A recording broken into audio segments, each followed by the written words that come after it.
Hello and welcome to the Neurodivergent Show with me, Imo Folami. Uh, Today on the Neurodivergent Show, we're just going to go straight into what we have because uh, the neurodivergence, I found out it's something we live with every day. Neurodivergence are those around us. And even if some of us may not know that neurodivergence exists or even know that we are neurodivergent ourselves, um, neurodivergent is all around us. Neurodivergent is at work with you. A neurodivergent person is your friend, possibly your family member. I've asked all over and over, and I ask people, do you know anyone that's got autism? Do you know anyone that has ADHD, OCD, dyslexia? And many people say, yes, I do. Some people say, I kind of know somebody who has something, but I'm not sure. It's not been diagnosed yet. So today, I could go on and explain neurodivergence, or we could just check around us and see and open our eyes to see that neurodivergence is all around us. This is the Neurodivergent Show. This is where we talk about everything OCD, everything autism spectrum, everything ADHD, and everything dyslexia. Today, I am not alone. I am going to be bringing in somebody special. Her name is Nika. Nike is she's a mom, a super mom, like I'd like to call her. She's also a neurodivergent advocate. She's a strong advocate for the neurodivergent community. She's going to come talk to us about something rather sensitive, and that is keeping or putting kids that have ADHD on medication. This topic is a very sensitive one, very, very sensitive one. My husband was like, are you sure you want to go this route? Are you sure you want to talk about this? Because people are going to come for you. And I said, yes, we have to talk about it. We cannot shy away from it. We cannot run away from it. The more we do that, the more the stigma continues, the more we try not to make it a thing, the more we try to run away from it, the more it makes it feel like it's a big deal. And it is a big deal. But if we can be more understanding, if we can be more open-minded and just listen to other people, why they do what they do, why they give their kids medication, why they choose to do what they do, would realize that it's not as awful as it sounds. Okay. So we're going to get into it right now. I'm going to be inviting my own dear sister. Her name is Nika, and she's going to be joining us, and she's going to come walk us through her life. Hi, Nika. How are you? Good evening. How are you? Fine, thank you. I hope you have a great day today. I have. It was wonderful. Okay. Thank God. It had his ups and downs, but all the same, we thank God all the way. Amen. Okay, Yeah. so we're getting right into it today. We're not beating. Mhm. We want to talk about medications and the ADHD child. But Okay. before that, I'm sure people would like to know you. They would like to know more about you, your journey, how it all started for you. And can you, if you can you walk us through that briefly? Mhm. I don't think it'll be ever briefly because it's so many ups and downs and decisions we made to come to this point. Yes. Um, first of all, just going back and just knowing and understanding what ADHD is, we know is attention deficit hyperactivity disorder. It falls under neurodivergence. And this is something I had to research before I even understand how to advocate for my daughter. And it falls into different segments. We have that attention deficit, we have the hyperactivity, and some kids are combined. I have been dealing with the attention deficit part. And I can remember for my daughter, just my experience, as early as two, I think in pre K two or three. And one of her teachers mentioned to me, he said, "Oh, well, she's not reading at the same level as the other children." And this is 3 years old. So her ABCs, her one, two, threes. And of course, I was shocked. Like, what are you talking about? So during check it, I made her recite everything. And I just like, the teacher was like dumbfounded. Like, what do you mean she can do this? And I'm just like, why aren't you putting your best foot forward? So didn't know then and still just wonder maybe a kid is being a kid. So we fast forward to kindergarten. And in kindergarten, the teachers all came, and so we had to have a discussion about my daughter. And I'm like, when you have a discussion on the round table, you know it's more, than what it's just that meets the eye. So I remember we had this long discussion. There was tests done and things like that. And I was worried that maybe she had other learning disabilities, so we had her tested for that. And this is like 6 weeks of testing, so it wasn't just like it's quick and they diagnosed. So during the process of the test, they discovered, oh, you have a very smart child. Unfortunately, she's not able to focus. So academically, she's not having challenges. It's just behavioral. So at the time, me and my husband chose that, hey, we don't want to touch medicine. It changes children. There's so many issues related to it. Well, and here we are a few years later, had the same experience at her new school. My young, beautiful daughter was not able to focus in school. She'll even tell me, oh, mom, I was trying to concentrate, but guess what? I saw a bird move or somebody move their leg in the classroom or something just took her focus off. And of course, it started to affect her grades. And of course, that broke my heart as a mother because we had tutors, we had one on ones. There were so many things that we pushed to get in that direction to make sure that she's able to focus. And at the end of the day, let me just tell you, it wasn't a easy pill to swallow because we realized the same situation happened. Academically, she's great one on one, but in the midst of a classroom, midst of children, in the midst of people, she tends to lose that focus. That's that attention deficit part. So I swallowed my big girl pill and decided that this is not about me right now. It's about advocating for her, looking at her life the next 5 years, 10 years, 15 years. How is she going to be able to cope with this attention deficit?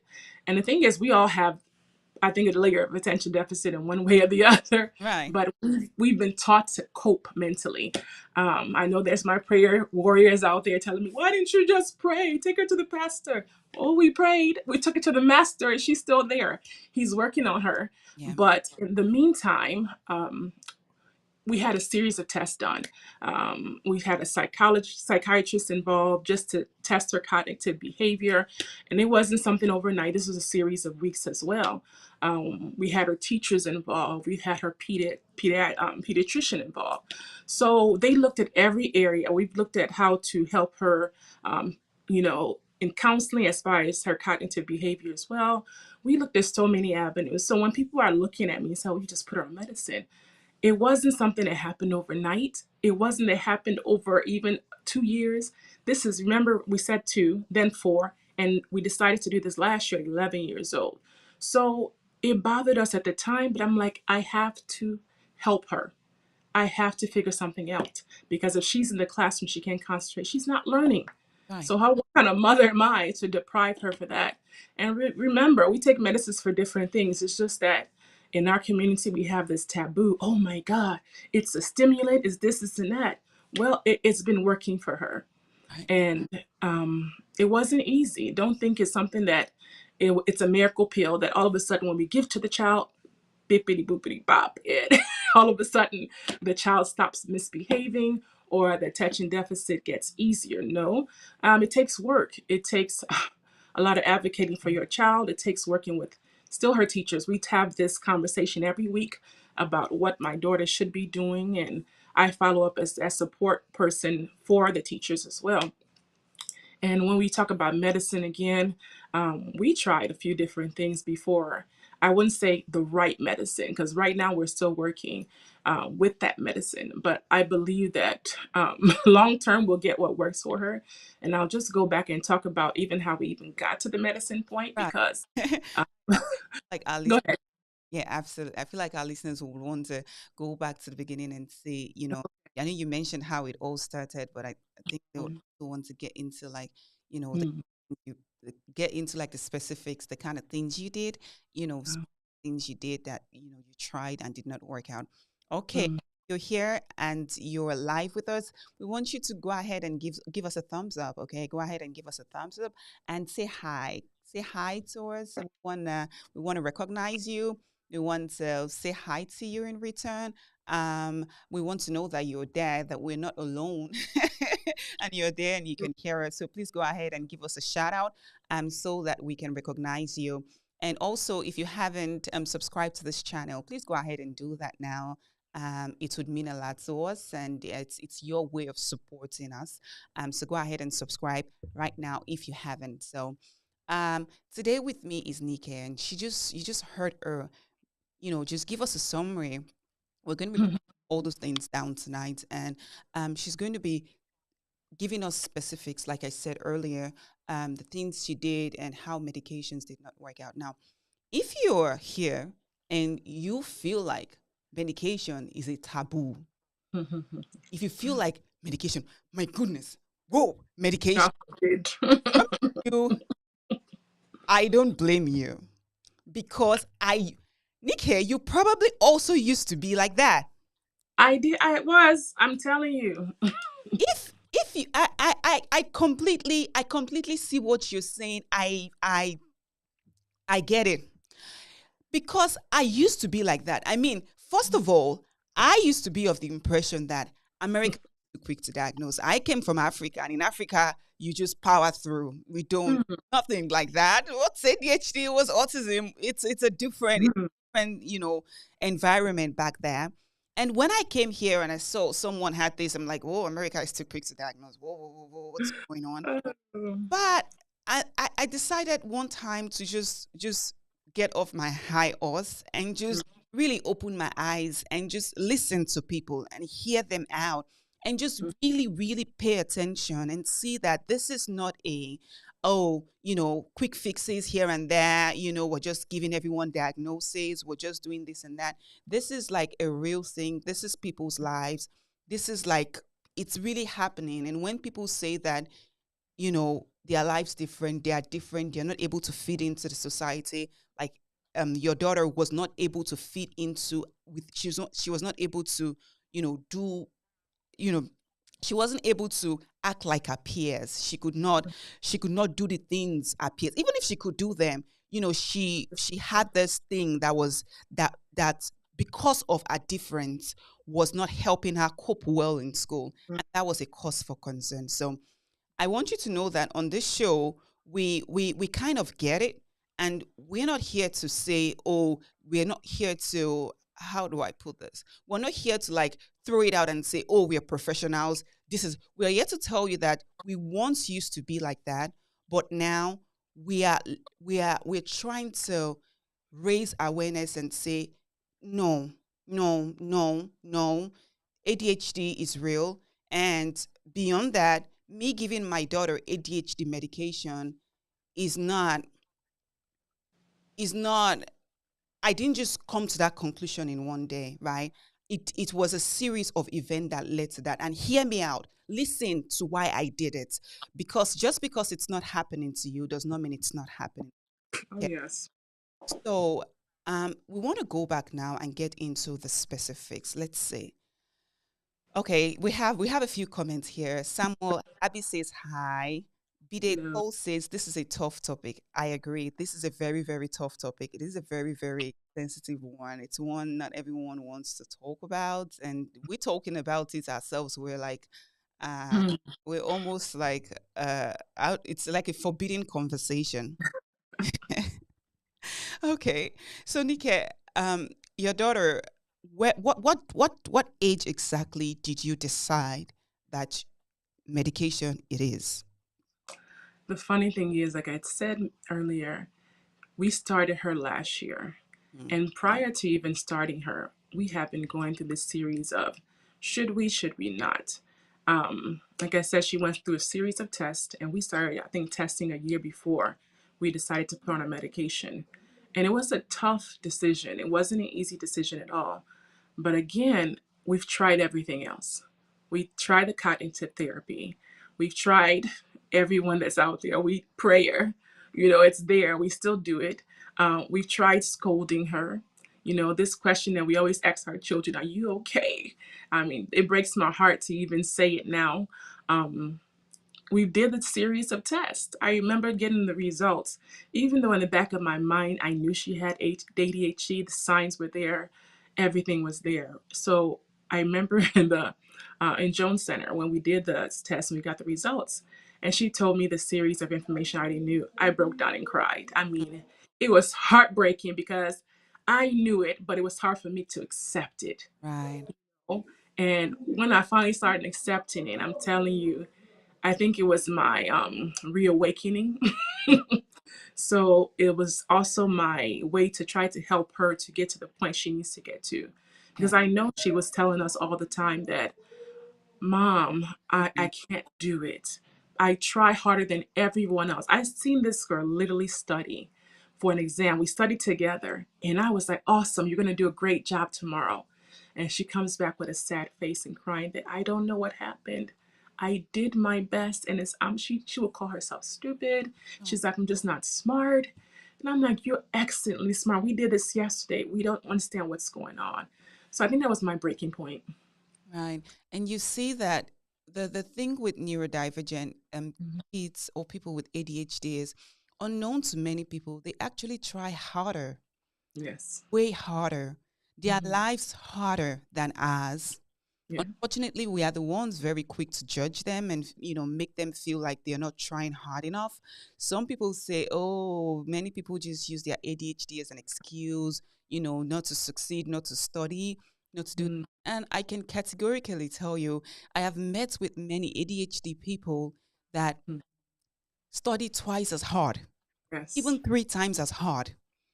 But just because of the way their brains wired, they just cannot perform. Some people are very poor test takers. Some Mhm. people, like the lady that came, Kinsey was here last week.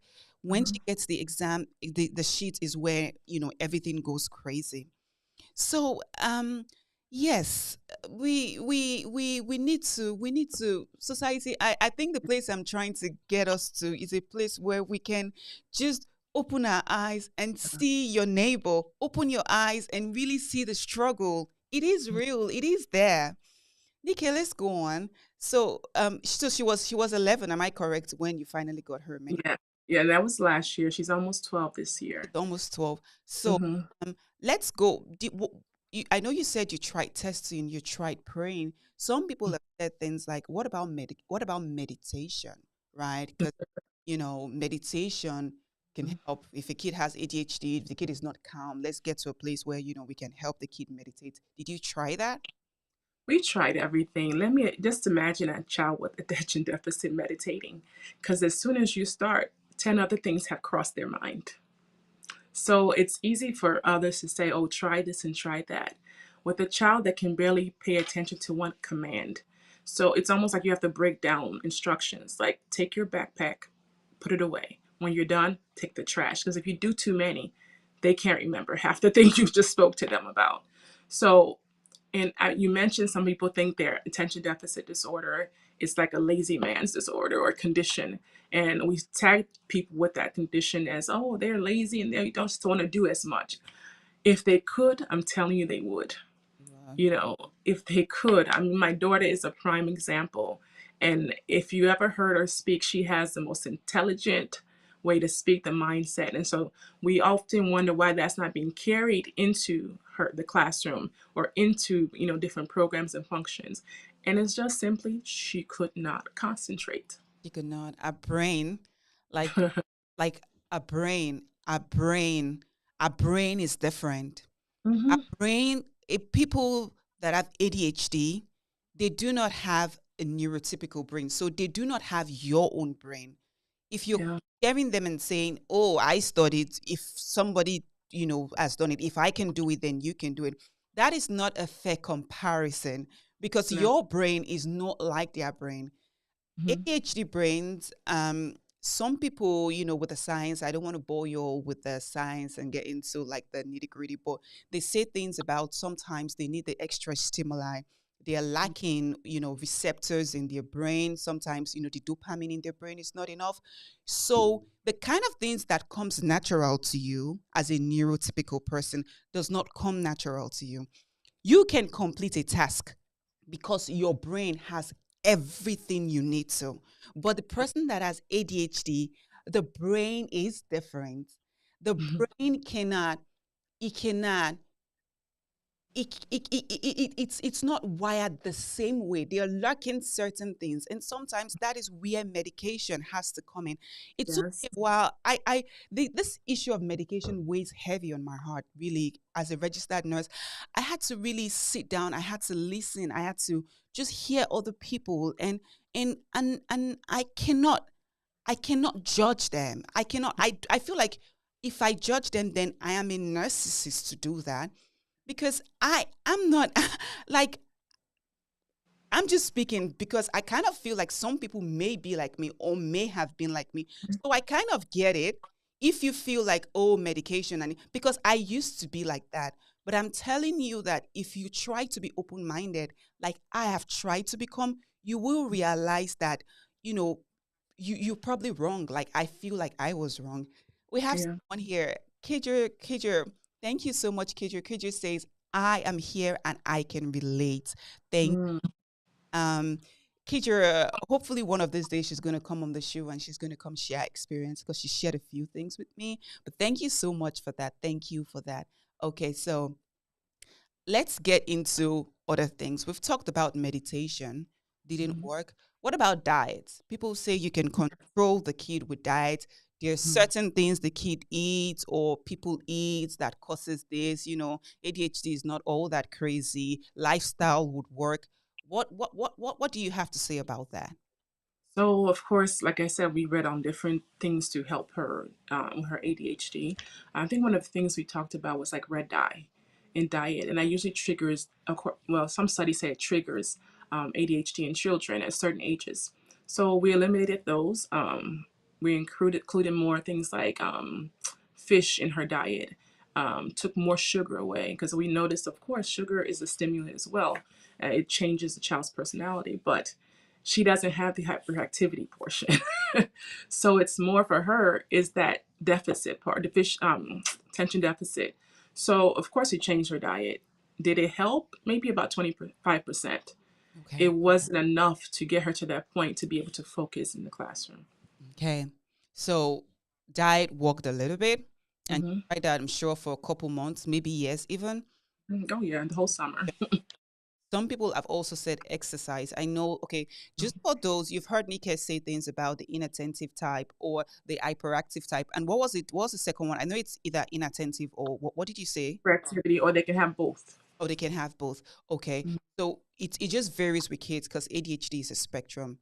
But we've Definitely. had some people say also that exercise Hmm. help kids that have ADHD. What do you have to say about that? Did you try exercise? We're just trying to weigh all the things before so that everyone can know that the things that people try before they eventually decide it's medication time.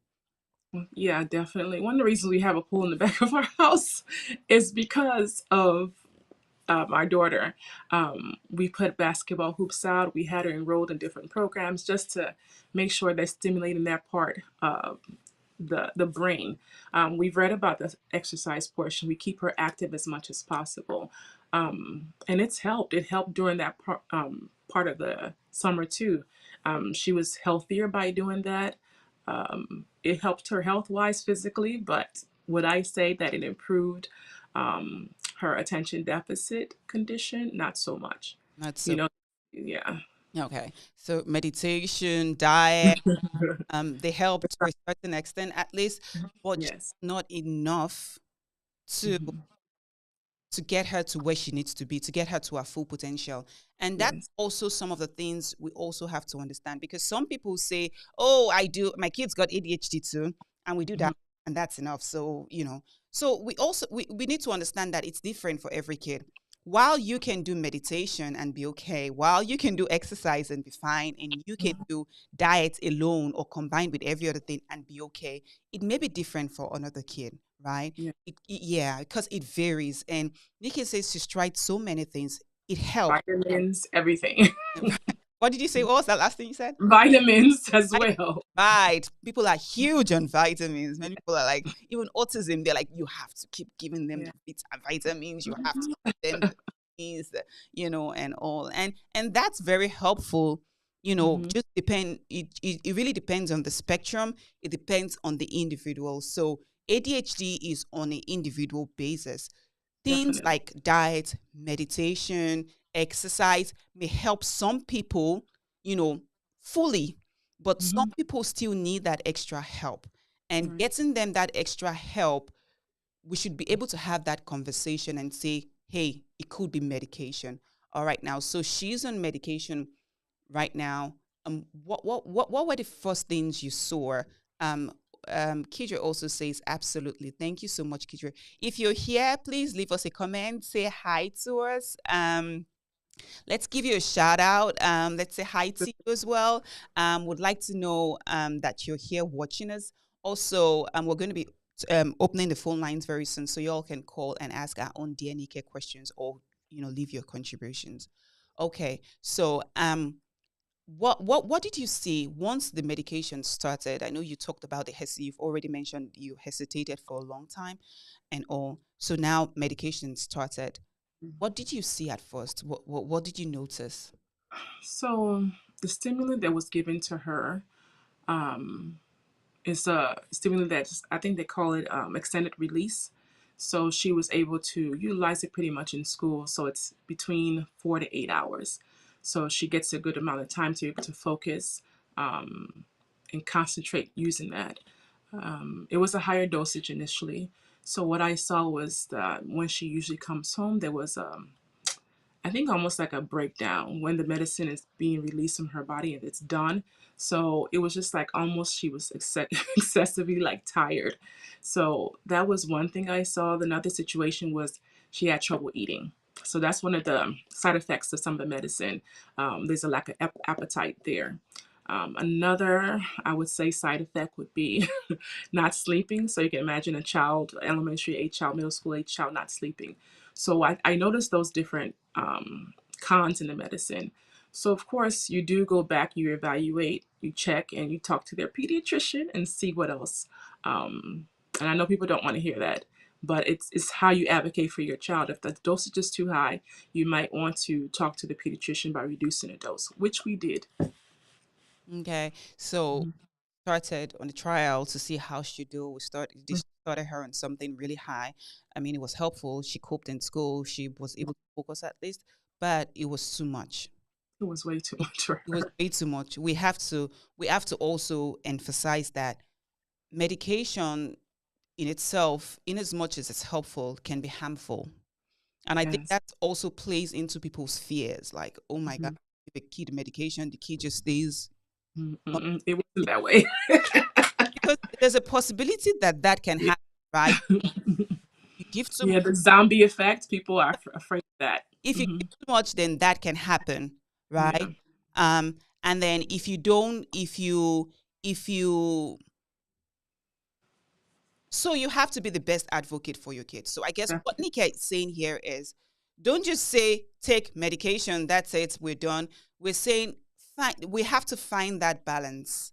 That Definitely. balance, right? So if the kid absolutely has to be on medication, because don't forget we said that some people have said with their ADHD, they're good with, exercise, diet. So medication really is not for all ADHD kids. I don't, yeah. Absolutely. It's not. It's not for every kid. It's just on an individual basis. But if at all, you'd be going the medication route because the child absolutely needs it and Mhm. the child doctors strongly recommending it, and you're convinced within yourself that you should go.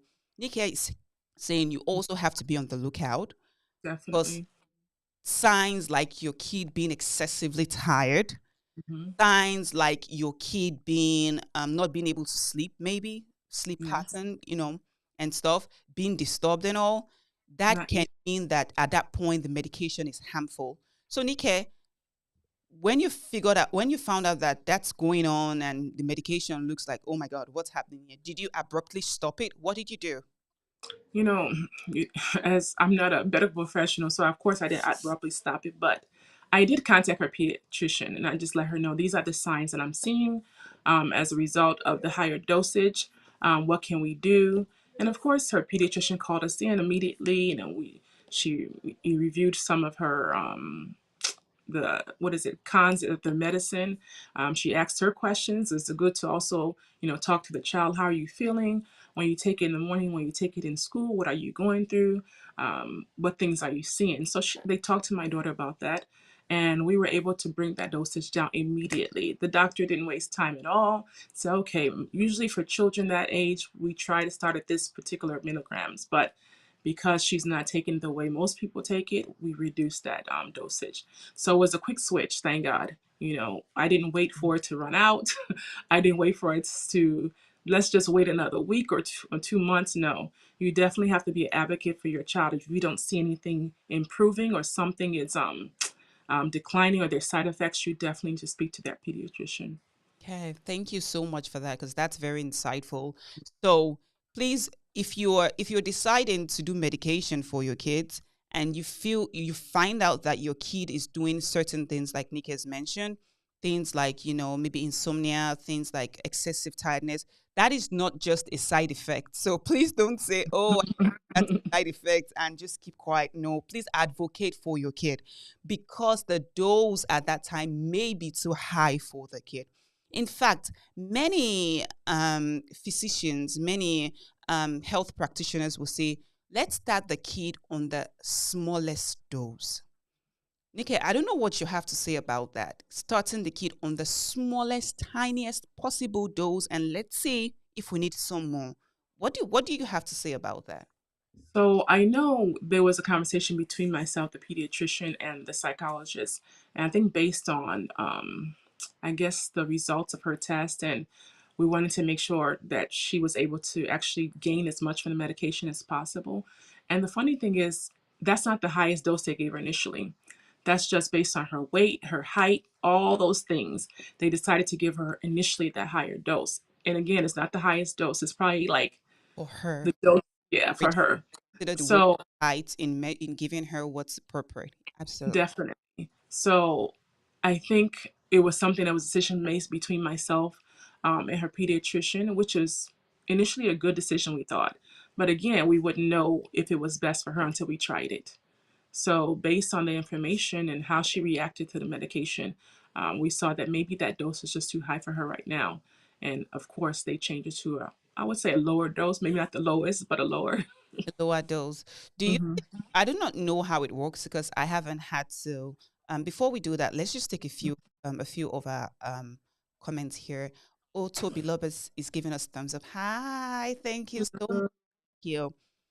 Remy says, I know a kid that can't stop running around and jumping around to the extent that it starts crying while running around, and his mom has refused to admit that he needs help. Because Hmm. such kids, if a kid is crying, the kid is overstimulated in his brain, trying to, because it's too much things going on in his mind. He's jumping and he's running. If you have a kid like that, I would highly recommend you seek help. I'm not saying go and get the first diagnosis, just seek help for that kid because that's not typical, and that kid may not be having a good quality of life. The kid may be in a lot of distress and stuff. So Yes. what's going to be best in the kid's interest? Emphasis on in the kid's interest, because sometimes we feel like we're doing stuff, but we have to consider the kid, the child, that you seek help. If you are that parent and you're listening, or right now, or you'd come across this in future, please seek help for your kid, please. And I'm saying this as a registered nurse, not just as a host of this program. Okay, Tony says this is so insightful. Thanks, super moms. Thank you, thank you all so much. We appreciate the comments. If you're here live, please continue to give us a shout out. Continue to leave a comment and tell us what you think. You can absolutely contribute, ask questions. Um, Nika is here to answer all your questions. She's a super mom, and she answer everything. She has everything. Okay, in about 5 minutes, I'm going to open the phone line. So please get ready to call in and start putting your questions together if you have any, so that Nike can answer that question. But in the meantime, Nike, okay, so we're talking. So now the dose reduced. What did you Mhm. What? Sorry, repeat the The question. dose you went to the doctor, you spoke with a pediatrician, and I'm sorry, I cannot pronounce this. A pediatrician says, okay, we need to you guys came to a consensus, we need to reduce the dose. The Yes. dose has been reduced. What changes did you see? Well, a few changes. Her appetite increased. I won't say it's 100% where it used to be. I think that's also with age, but she's at least able to eat a lunch and a good dinner and some snacks. Um, I know prior, before we switched to those, she was only eating maybe dinner, and I almost had to beg her to do that. That's how much it suppressed her appetite. One thing I also saw with the reduced dose is that she wasn't crashing when she came home from school. It Okay. was like, okay, the stimulator was extended, it did its work, but it wasn't like I saw a different child when she came back. It was more, okay, mom, dad, how was your day? How was school? Things like that. She was able to at least interact with us. It wasn't like, I'm done for the rest of it, I'm crashing. Another thing I was able to see with her was pretty much the ability to actually sleep because she loved sleeping prior to that. So Okay. when we increased that dose, it was like she wasn't getting sleep at all. So reducing that dose also, helped her in her ease to actually um, have a night's rest. So we saw those things and improve. One thing that we don't see unless she takes the dose on the weekend, we don't see that hyperactivity calm down at home because the teachers see it more in school. So of course, her teachers had discussed with us that she's able to concentrate a little better. There's less, I would say, more disturbances in school because she's able to focus. So not that how she was prior, that after they repeated something 7 times, she's like, okay, what did you guys say? So she could ask questions now, say, okay, I heard that. Can you just repeat that for me once? So those type of things are improving in school quite a bit. So um, we're still working. I remember one of the parents talked about a child bouncing off the walls and they haven't taken them to the hospital or doctors. And I remember I mentioned it earlier, it wasn't a decision we made easily. It's something that we looked into. And if you really want to advocate for your child, because that child, like we said, is overstimulated and it's not something that you just imagine adults just jumping from here to there, not being able to calm down. That's the same thing that child is feeling. So please, I beg parents, it's not about us. It's not about what people will say about us. It's not about, oh, what would my parents say or church people. What are you doing for your child to get them to where they need to be? So that's what we're doing for Ella. Is it 100%? No, we're still finding ways to get her to that place that she can concentrate. She can focus on more than one task or even focus on the task where she's working on now. It's not a oh, we've done it and it's working. No, there's so many other factors to it. Mhm. Thank you so much for that. The number to call in, you can use this number 817-935-8734. 817-935-8734. Again, 817-935-8734.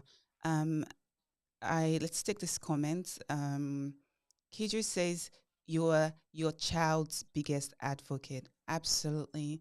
You are your child's biggest advocate. You are. No one can fight for your child the way you can. Even doctors can only do their best because, you know, it's a doctor. Their job is to prescribe and stuff and they care, but no one can care. No one can fight for your child as much as you can. So fight for your child. You see, when it comes to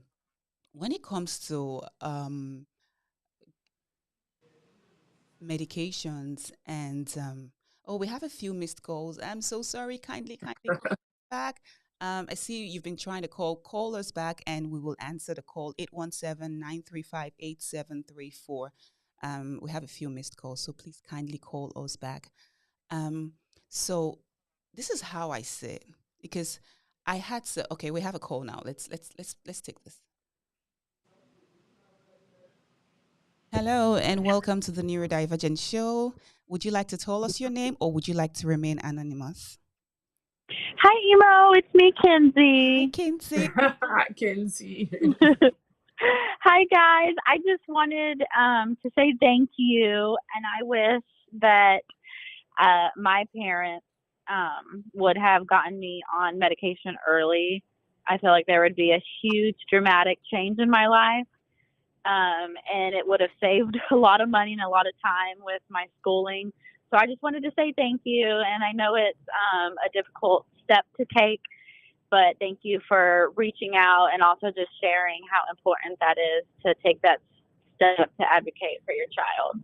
Thanks, Absolutely. Kathy. Absolutely. Thank you so much. Thank you. Do you Thank have any you. thank you. Do you have any question or anything No, I just wanted to to say thank you, contribute? and I wish Absolutely. that Thank you. more parents. And I know it is a hard step to take, like I was saying it, but I just wanted to say thank you and thanks for also being a light and just being someone that we can look up to Thank you. as a person that has a child with that. So thank you. Thank Thanks, you. Oh, Kathy. thank you so much. Bye. Bye, y'all. Have a good day. You too. You Thank too. you, Kinsey. All right, Nika, thank you. You're a role model. Mhm. You I'm are, because a mother. you are. It's not what you're doing now is not easy at all. I know people I do this show and I'm like talking to people every day, and what you're doing right now, it takes a very, very, very courageous, strong woman to do what you're doing, not only advocating for your kids, but also encouraging others to do so. Okay, if you want to call us, the number to call is 817-935-8734. In the meantime, let's take a few questions here. Um, I'm going to take this out now so we can have the questions up. This one says, Otto Beloved says, at what age did you realize she needed help? I know you had mentioned like, you got her medication, medication was around 11 or so, but she says, at what age did you realize like, okay, this is not just a phase. This is not just a childhood phase. This is not going to wear off after a while. At what age did you realize, oh my goodness, we need to seek help, external help? After I think I got over my denial phase, and I was in denial for a long time. I think I talked about her situation at 2. Then we had one in 5th grade. I'm sorry, 5 years old, kindergarten. I was still in denial after all the tests they made, and it was always there. We just didn't want to put medication. So, oh, she's a child, she'll be fine. Oh, they get over it. And I should have known better because of my upbringing with my sister. Um, and then we got to 4th grade elementary. It was still there. So it didn't go away, even though we were hoping to wave the magic wand and let it go. So this is, we've seen it. We knew it. It was always there, and we were just in denial. And I feel like if we had gotten earlier intervention for her, maybe things would have been better. We thank God that we're able to do it going forward, but it's just to any parent, don't be in denial. I mean, you see it, get help. The earlier the better. I always laugh because I see parents at their children's schools, and I think for us, and I would say some of us African parents, or even parent different ethnicities, we tend to, cover it up with a bandage, hoping it will just go away. We don't see it; it's out of sight, so there's no point in dealing with it. But when it's in your face, and even as you pray, God is telling you that, hey, something is going on. You have to look deeper. You have to look beyond this. So it's something that we just didn't jump to. And I think as early as 2, to be honest with you. Hmm. When we started seeking medication, it was early as 10. Okay. So you noticed the signs as early as two, that she was neurodivergent. She was different from her sister, of course, because you also have um, Yes. an older child, and the difference was glaring. Like, okay, this is like and so Otto Biloba also says, I have been trying some practical focus for my 5-year old. Do you think that this will help? Practical focus. So as we're going through the whole series of that, we knew we did different things. We talked about meditation. We were doing meditations very young. You know, um, we've we've tried to do those practical focuses, like letting her do different tasks that will at least help her focus. Can you imagine? Um, like I'm trying to remember as far back as what we've done. One of the things her pediatrician was saying that don't try to compare her to her sister. And I've heard this in her teachers too. And I'm like, I've never tried to compare. But at the same time, I knew there were some cognitive things differently, even as far as talking. She had those milestones as far as walking and things like that, but she talked long later than some of other children. But we worked on those parts, just kind of focusing on one-on-ones a lot. And would I say it helped? It did, because again, her condition is attention deficit, not hyperactivity. So she works great one-on-one with, and I wouldn't say without medicine, because with medicine helps her focus more. But at the same time, I have been my child's teacher for a long time. And I know her teachers go through, to the point that when we're having those one-on-ones and those practical teachings, I see her go off in the air. There's no focusing, and we have to kind of rewind and come back, refocus and come back.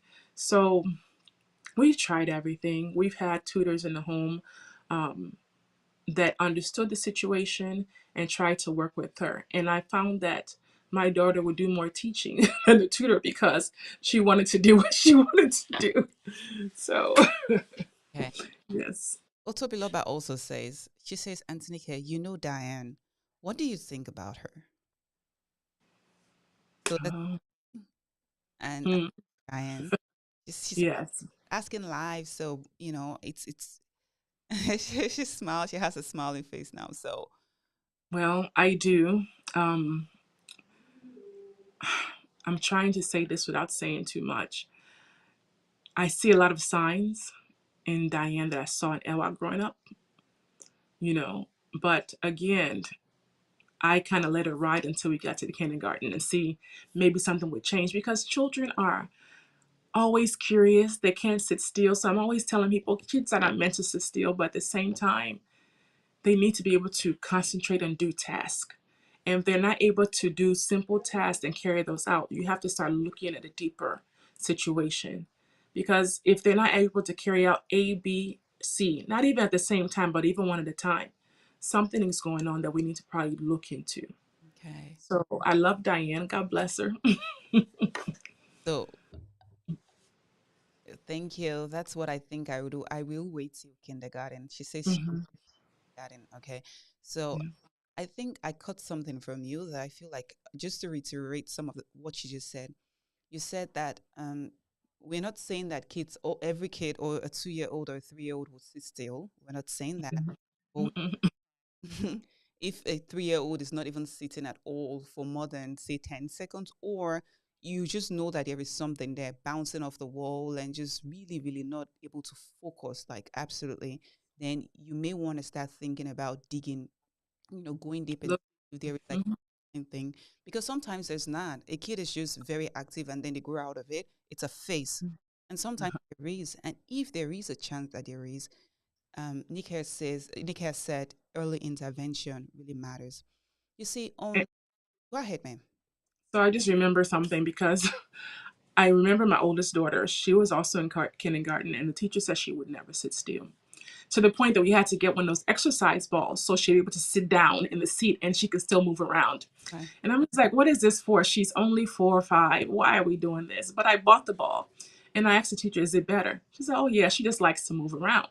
So not every child is like that. That's just a child being a child. They can't. We in our home, we had free play.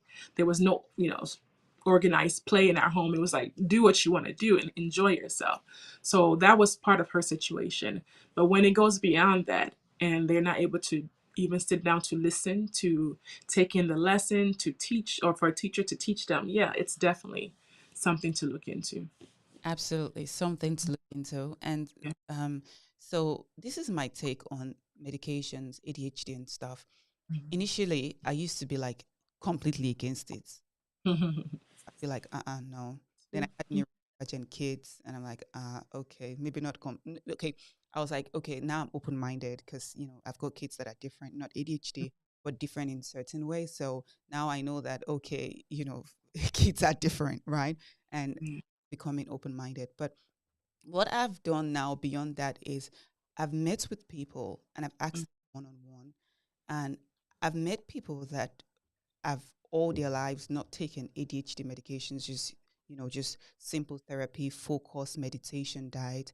And some of them would say, oh, my life's been good, that's been okay. I've met people that their parents refuse to put them on medication, and they'll tell me, like, I really feel like my life would have been better if my parents had put me on medication, Mm. because Yeah. I feel like I struggled unnecessarily. They didn't Mhm. put me on medication for them, not for me. I feel Yes. like what would have been best for me is Mm. being on medication, because some of those things I struggled with, I'm still struggling with now. I Mm. probably wouldn't be doing that, And I have really looked around me, even, back in Africa, many people that they refuse to acknowledge ADHD, that they have Yes. or put on medication. Honestly, their lives are not better off not being on medication, because they may not be jumping about, in Africa, it's a free play. We have the community and we have the social things that make it easy for kids, not to show the ADHD things, and make it easy for kids to mask their ADHD, symptoms and traits and all.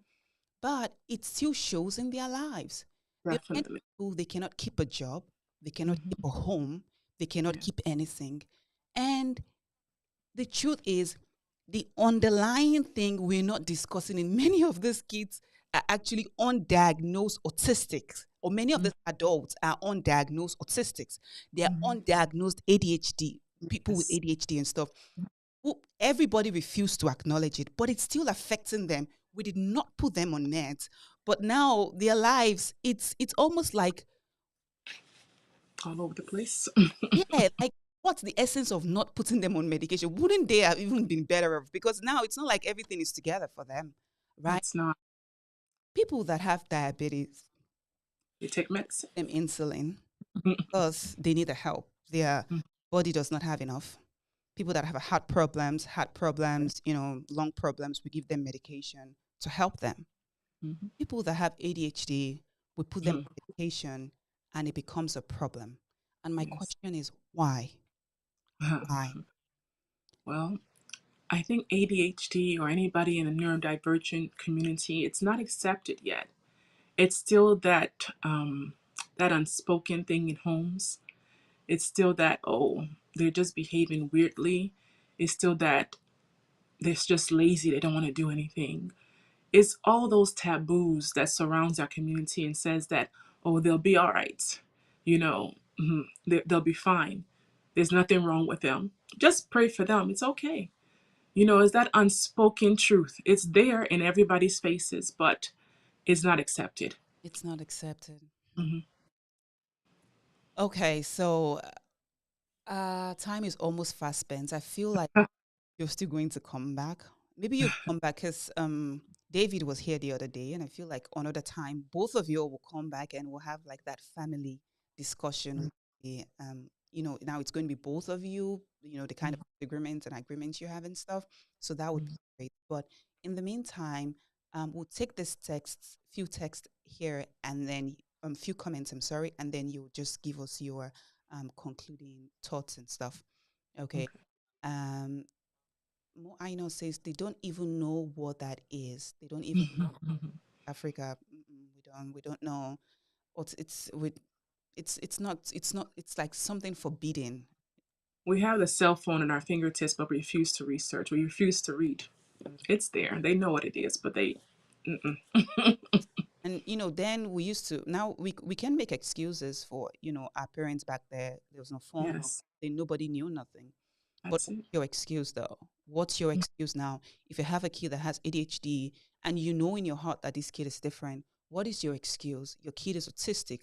What is your excuse for not researching? We're not saying go get a diagnosis. We're not saying anything. We're just saying what is your excuse for not at least, you know, researching, knowing what your kid may have and giving your kid the best help your kid may need. Because you Yeah. not acknowledging it, it's just going to make things worse for yourself Mhm. and for that kid in future. Mhm. Diagnosing a kid is not condemning the kid. It's giving the Exactly. kid an explanation as to what is going on in their lives. Many people eventually, when I talk to them or when they eventually find out that, oh, so this is it. I have ADHD, I have autism, things like that. They're like, Mhm. that's the explanation I've been looking for all my life. Many of them, you're like, this explains everything. This explains everything.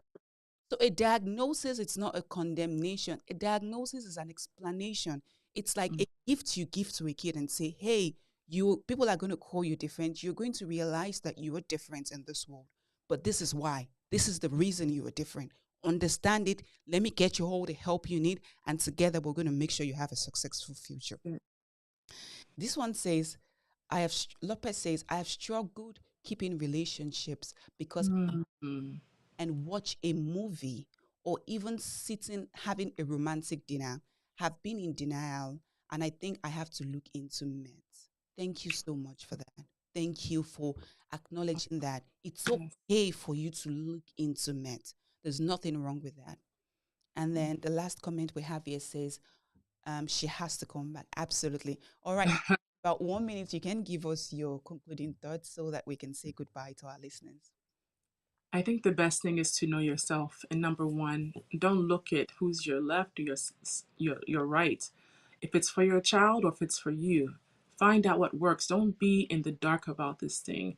I've had doctors say that they didn't understand why they didn't do as well and they were struggling twice as hard. I went this through my sister and now my daughter. Your children don't have to struggle twice, 3 times as hard to live life, to go through school, to go through a job or anything else or have relationships. Medicine may not be the answer for you, but find what works. And don't be afraid if it's that route, if you have to take the medicine route. Don't be afraid. We take it for everything else. We can use it to also gain our sanity and maintain our focus as well. Absolutely. Oh my goodness. Thank you. You're definitely coming back. Absolutely back with David as well sometimes. I want to say a big thank you to everyone who's in some way contributed to the show today. Thank you for your comments. Thank you for your calling, your contribution. I want to especially say a big thank you to someone who we do not see is our producer, my husband. Is the one that makes sure everything goes. So thank you so much, my husband. I love you. Thank you for your support. um, Thank you, thank you. Thank you to everyone out there. I'm going to leave you with this. I think I'm getting to a point where I'm understanding that the quality of one's life really matters, right? mhm. We can decide you don't want to do this, you don't want to do that, but also understand that the quality of life matters. The quality of your child's life matter. And if your child is struggling and keeps struggling, keeps struggling and keeps struggling, it's on you. It's your responsibility to look after that child and give the child the best quality of life possible. If medication helps, medication helps. Medication may not be for everyone, but if it works for you, fine. Of course, we're considering the long term effects and all, but science has not even proven that there is one particular long term effect. All we have is speculations, which may be correct to an extent. But hey, quality matters. And if you can give your child the best quality of life the child can get, then that's a win win for all. Thank you, everyone, for being a part of our show. Until next week, Friday, when I come your way again, take care of yourself. Subscribe right now. Leave us a comment at the show. Let's take it up from here, okay? Bye, guys. See you next week, Friday, Bye. live.